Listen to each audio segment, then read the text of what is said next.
Welcome to nursing dot com. আজকে আমি তোমাদের সামনে আবারও নিয়ে এসেছি একটা গুরুত্বপূর্ণ ইনফরমেশন। তো ইএসআই যে ওয়েস্ট বেঙ্গলের যে ইএসআই হাসপাতাল অর্থাৎ ইএসআই এমবি স্কিমে কিন্তু আবার স্টাফ নার্স কন্ট্রাকচুয়াল পদে নিয়োগ শুরু করেছে। তো আমি বলবো এখনও তো তোমাদের যে permanent staff nurse grade 2 notification দেয়নি, তাই তোমাদের জন্য এটা একটা সুবর্ণ সুযোগ। তাই তোমরা প্রত্যেককেই ভালো করে প্রিপারেশন শুরু করো। তো চলো, তোমাদের যে আজকে পার্মানেন্ট যে নোটিশ প্রকাশিত হলো, আগে একটা শর্ট নোটিশ প্রকাশিত হয়েছিল, তো এই নোটিশে কি বলা আছে এবং কিভাবে অ্যাপ্লাই করবে এবং তার সম্পূর্ণ পদ্ধতি আমি তোমাদের সামনে ডিসকাস করব। চলো দেরি না করে শুরু করা যাক। দেখো, তোমরা স্ক্রিনে দেখতে পাচ্ছ যে গভর্নমেন্ট অফ ওয়েস্ট বেঙ্গলের যে নোটিশটা আজকে তোমাদের আমি দেখাচ্ছি।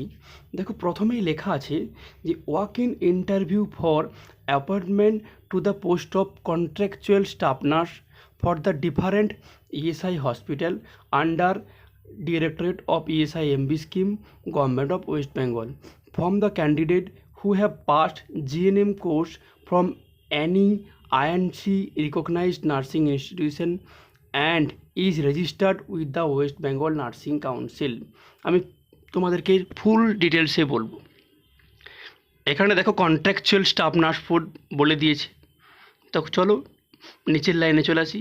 Application are invited from the eligible women candidate, মানে শুধুমাত্র মেয়েরাই কিন্তু এখানে এলিজিবল হবে।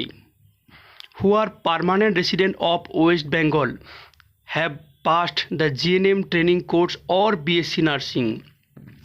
মানে যদি তোমাদের জিএনএম কমপ্লিট করা থাকে অথবা বিএসসি নার্সিং কোর্স কমপ্লিট করা থাকে। আর একটা জিনিস বলে রাখি, আগের বছর কিন্তু শুধুমাত্র জিএনএম পাসরাই অ্যাপ্লাই করতে পেয়েছিল, এবার কিন্তু বিএসসি নার্সিং কোর্সরাও অ্যাপ্লাই করার যোগ্য। তো যে কোনো ইনস্টিটিউট থেকে হতে পারে, ওয়েস্ট বেঙ্গলের অথবা ইন্ডিয়ার। তো recognised by West Bengal nursing council অথবা Indian nursing council for the post of contractual staff nurse in the different ESI হাসপাতাল under the director of ESI MB scheme. তো কোন কোন হাসপাতালে তোমাদের যে পোস্টিংটা হবে তা নিয়ে একটা ভিডিও আমি তোমাদের করে দিয়েছি, আমি তোমাদের ডেসক্রিপশানে সেই ভিডিওর লিঙ্ক দেখে নেব। তো তোমরা যারা যারা জানতে চাও কোন কোন হাসপাতালে এই নিয়োগটা হবে এবং তোমাদের বাড়ির কাছে নিয়ারেস্ট কোন হাসপাতাল পড়ছে, তার জন্য আমি তোমাদের ডেসক্রিপশানে লিঙ্কটা দিয়ে দেব। তো আমি একবার জিস্ট করে বলে দিই যে প্রথমেই দেখো, শুধুমাত্র মেয়েরাই এলিজিবল, আর বিএসসি অথবা জিএনএম সবাই অ্যাপ্লাই করতে পারবে এবং ওয়েস্ট বেঙ্গল নার্সিং কাউন্সিলের রেজিস্ট্রেশন থাকা অথবা ইন্ডিয়ান নার্সিং কাউন্সিলের রেজিস্ট্রেশন থাকা যে কোনো ইনস্টিটিউট থেকে পাস হতে হবে। এরপর চলে আসি ভ্যাকেন্সি কিন্তু 300, আগের বছর ছিল 109, সেই তুলনায় কিন্তু অনেকটাই বেশি।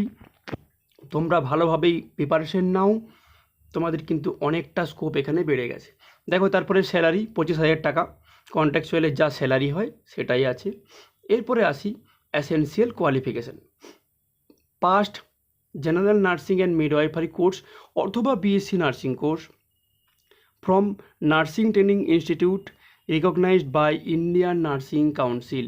মানে ভারতবর্ষের যে কোনো জায়গা থেকে তোমার ইন্ডিয়ান নার্সিং কাউন্সিল দ্বারা রেজিস্টার্ড কলেজ থেকে পাস করলেই তোমরা কিন্তু বিএসসি অথবা জিএনএম পাস করলেই তোমরা কিন্তু অ্যাপ্লাইয়ের যোগ্য।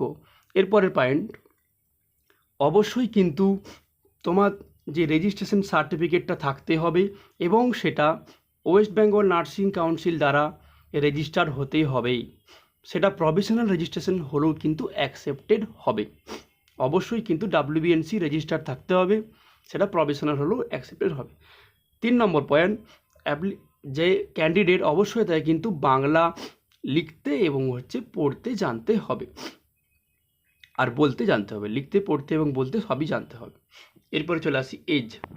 4 নম্বর পয়েন্টে যেটা বলেছে যে 18 বছরের নিচে এজ হওয়া চলবে না এবং 39 বছর ম্যাক্সিমাম, সেটা কিন্তু হিসেব করা হবে 1 জানুয়ারি 2024 হিসাবে। এবং সেটা মাধ্যমিকের যে সার্টিফিকেট অর্থাৎ অ্যাডমিট কার্ড, সেই অ্যাডমিট কার্ড অনুযায়ী সেটা কিন্তু গ্রহণ করা হবে। এরপর আসি সাবমিশন অফ অ্যাপ্লিকেশন। দেখো কীভাবে অ্যাপ্লাই করবে সেটা একটু বলে দিই। যে যারা এখানে বলেছে ইন্টারেস্টেড ক্যান্ডিডেট, তারা আমি তোমাদেরকে একটা ফরম্যাট দিচ্ছি, এই পিডিএফটা তোমাদেরকে আমি ডেসক্রিপশানে শেয়ার করে দেবো, এখান থেকে তোমরা ডাউনলোড করতে পারবে। সেটা ফর্মটা ফিল আপ করে তোমরা কিন্তু যে দিনগুলোই তোমার ইন্টারভিউ হবে আমি তোমাদেরকে সব বলে দিচ্ছি, সেখানে গিয়ে এবং উপযুক্ত ডকুমেন্ট সাথে নিয়ে তোমরা কিন্তু চলে যাবে। চলে আসি 6 নম্বর, যে জেনারেল কিছু কন্ট্রাক্টের যে ইনফরমেশান সেগুলো একটু তোমাদেরকে বলে দিই। যে এটা কিন্তু কন্ট্রাক্টটা হবে 1 বছর, অথবা যদি কোনো তার আগে পার্মানেন্ট বিজ্ঞপ্তি বের করে তার আগের দিন পর্যন্ত, যেটা সবচেয়ে কম সেটাই হবে। মানে যদি 1 বছরের আগে কোনো পার্মানেন্ট বিজ্ঞপ্তি বের করে তার আগে কিন্তু তোমাদেরকে এটা শেষ করতে পারে, অথবা মিনিমাম 1 বছর। তো গভর্নমেন্ট কিন্তু যদি ভবিষ্যতে আবার চায় আবার কিন্তু রিনিউ করতে পারে। 2 নম্বর পয়েন্ট দেখো বি, যে সিলেকশনটা অবশ্যই কিন্তু হবে টোটালি কিন্তু ইন্টারভিউয়ের উপর বেশ করে। এরপরের পয়েন্টটা বলেছে দেখো ওখানেই বিয়ের পয়েন্টের পার্টে, যে যদি ইন্টারভিউয়ের মার্কস ইকুয়াল হয় তখন কিন্তু তোমাদের যে লাস্ট ফাইনাল ইয়ার জিএনএম অথবা বিএসসির যে ফাইনাল ইয়ার অর্থাৎ 3rd ইয়ার কিংবা 4th ইয়ারের যে মার্কস, তার উপর বেস করে কিন্তু ইকুয়ালটা ভাঙা হবে। তারপরেও যদি ইকুয়াল হয় তখন যার আর্লিয়ার ডেট অফ বার্থ তাকে কিন্তু গ্রহণ করা হবে। এটা হচ্ছে যে ইকুয়াল হয়ে গেলে ব্রেকিংয়ের রুল।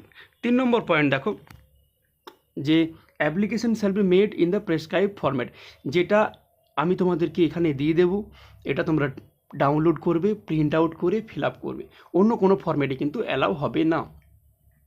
দেখো কী কী নিয়ে যাবে তার সাথে সেগুলো অবশ্যই বলে দিই। প্রত্যেকটা কপি কিন্তু জেরক্স করবে এবং সেলফ অ্যাটেস্টেড করে নিয়ে যাবে। এজ প্রুফ সার্টিফিকেট, সেটা কিন্তু মাধ্যমিকের অ্যাডমিট কার্ড অথবা সার্টিফিকেট বলে দিয়েছে। মার্কশিট অফ জিএনএম, এখানে কিন্তু সমস্ত মার্কশিট তোমরা নিয়ে যাবে। বিএসসি নার্সিং যদি হয় তাহলেও কিন্তু প্রত্যেকটা বছরের মার্কশিট সই করবে, প্রথমে জেরক্স করবে তারপর সই করে নিয়ে যাবে।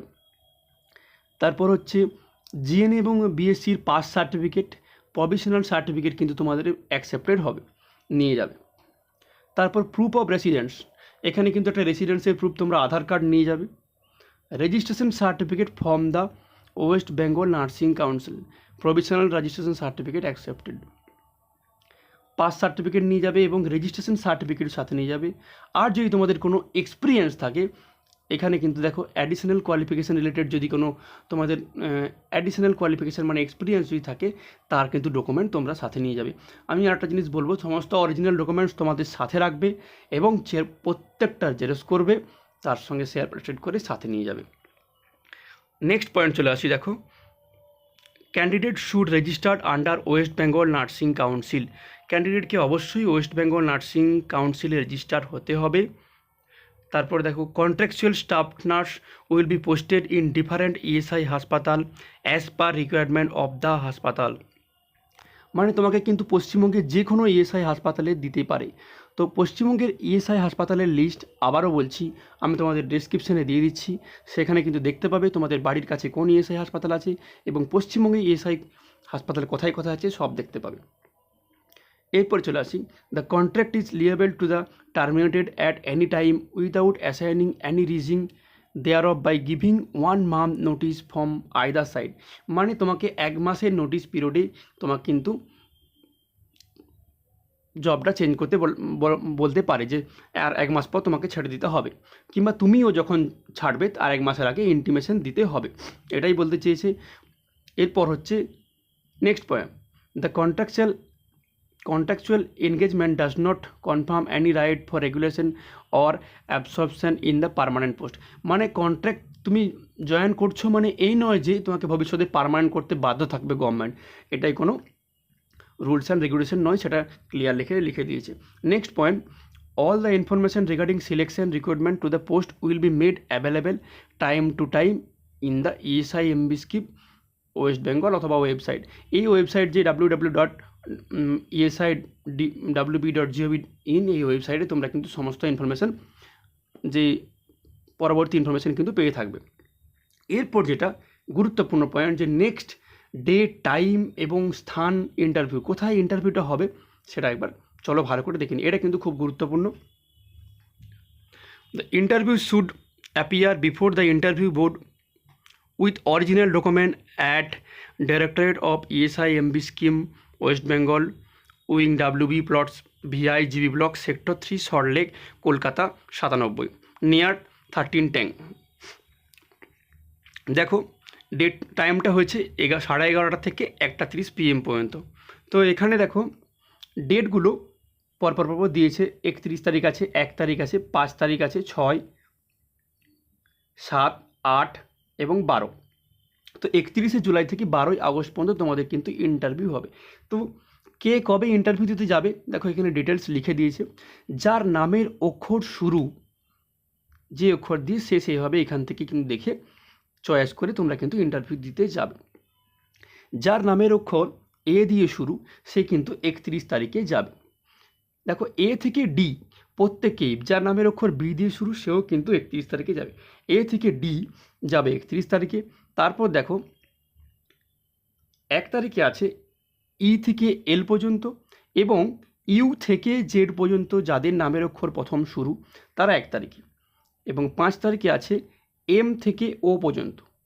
6 তারিখে আছে পি এবং কিউ। 7 তারিখে আছে যাদের নামের অক্ষর শুরু আর দিয়ে। 8 তারিখে আছে যাদের নামের শুরুর অক্ষর এস দিয়ে এবং 12 তারিখে আছে যাদের নামের শুরুর অক্ষর টি দিয়ে। তো তোমরা অবশ্যই বুঝতে পারছো কাকে কোন দিন যেতে হবে। তো এই অ্যাড্রেসটায় কীভাবে পৌঁছাবে তা নিয়েও আমার একটা ডিটেলস ভিডিও করা আছে, সেটাও আমি তোমাদেরকে ডিসক্রিপশানে দিয়ে দিচ্ছি, তোমরা দেখে নিতে পারো কীভাবে পৌঁছাবে। তো আমি বলবো তাড়াতাড়ি একটু যাওয়ার চেষ্টা করো, অনেকটা লাইন হয়ে যায়। এরপরে আসি যে কিভাবে ফর্মটা ফিল আপ করবে সেটা দেখাই। দেখো উপরেই আছে ফর অফিস ইউজ অনলি, ওখানে তোমরা কিন্তু কিছু করবে না। এখানে দেখো প্রোফর্মা ফর অ্যাপ্লিকেশন,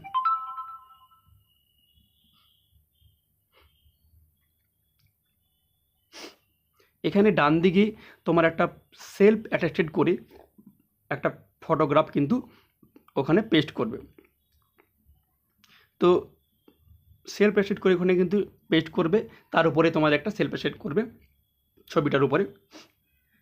এখানে নাম, ফাদার্স নেম, অ্যাড্রেস, পিনকোড সমস্ত কিছু ফিল আপ করবে। 4 নম্বরে দেখো পার্মানেন্ট অ্যাড্রেস, ঠিক আছে। যদি তোমার করেসপন্ডেন্স অ্যাড্রেস এবং পার্মানেন্ট অ্যাড্রেস সেম হয় তাহলে তোমরা এখানে ডু লিখতে পারো অথবা আবার একবার লিখে দিতে পারো।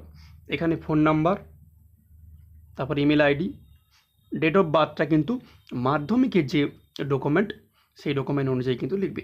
এজটা ক্যালকুলেশন করবে যে 1/1/2024 হিসাবে তোমার এজটা কত হচ্ছে। 8 নম্বরে চলে এসো যে এখানে তুমি জিএনএম এবং বিএসসি ডিটেলস, এখানে ইয়ার অফ পাসিং এবং কোন ইনস্টিটিউট থেকে তুমি করেছো এবং কত মার্কস পেয়েছো, কতর মধ্যে টোটাল কত হচ্ছে এবং পার্সেন্টেজ অফ মার্কস সব কিন্তু তুমি এখানে ফিল আপ করো। 9 নম্বরে দেখো registration number from West Bengal nursing council, এটা কিন্তু ফিল আপ করতে হবে। যার কাছে প্রভিশনাল রেজিস্ট্রেশন আছে সে তারা প্রভিশনাল রেজিস্ট্রেশন নাম্বারটাই দেবে। অ্যানি আদার কোয়ালিফিকেশান যদি তোমাদের কোনো থাকে তাহলে লিখবে, না হলে এনএ লিখবে। এক্সপিরিয়েন্স যদি থাকে, এক্সপিরিয়েন্স এখানে কিন্তু ম্যান্ডেটরি নয়, যদি এক্সপিরিয়েন্স থাকে তাহলে তোমরা কোথায় কাজ করেছো এবং তার description are from or to মানে কবে থেকে শুরু করেছো এবং কবে শেষ করেছো তার অ্যাড্রেস এবং সমস্ত ডিটেলস এখানে দিয়ে একদম নিচে বাদিকে তোমাদের ডেট এবং প্লেস, ডেট যেদিন তোমরা ফর্মটা ফিল আপ করছো অথবা যেদিনই পরীক্ষার ডেট সেই ডেটটা তোমরা দিতে পারো। আর প্লেস তোমার নিজের সিটি দেবে। আর এখানে ডান দিকে সিগনেচার অফ দ্য ক্যান্ডিডেট নিজের সই করে সমস্ত কিছু এটার সাথে যে ডকুমেন্টগুলো বললাম সবগুলো অ্যাটাচ করে এবং সাথে অরিজিনাল ডকুমেন্ট নিয়ে তোমরা কিন্তু নির্দিষ্ট দিনে এবং উপযুক্ত অ্যাড্রেসে পৌঁছে যাবে। আবারও বলছি কীভাবে পৌঁছাবে তার একটা ভিডিও আমি তোমাদের ডিসক্রিপশানে দিয়ে দিচ্ছি এবং ইএসআই হাসপাতাল কোথায় কোথায় আছে তারও ভিডিও একটা ডিসক্রিপশানে দিচ্ছি এবং এই পিডিএফটার আমি ডিসক্রিপশানে দিয়ে দিচ্ছি। এই সমস্ত ইনফরমেশন নিয়েছিল আজকে তোমাদের এই ভিডিও। যদি তোমাদের কোনো কোয়ারিজ থাকে তোমরা অবশ্যই আমাদের কমেন্ট বক্সে কমেন্ট করে জানাতে থাকো। আর আমাদের ভিডিওগুলো ভালো লাগলে লাইক করো এবং শেয়ার করো। আর আমাদের চ্যানেলে নতুন হলে চ্যানেলটিকে অবশ্যই সাবস্ক্রাইব করো। Thank you.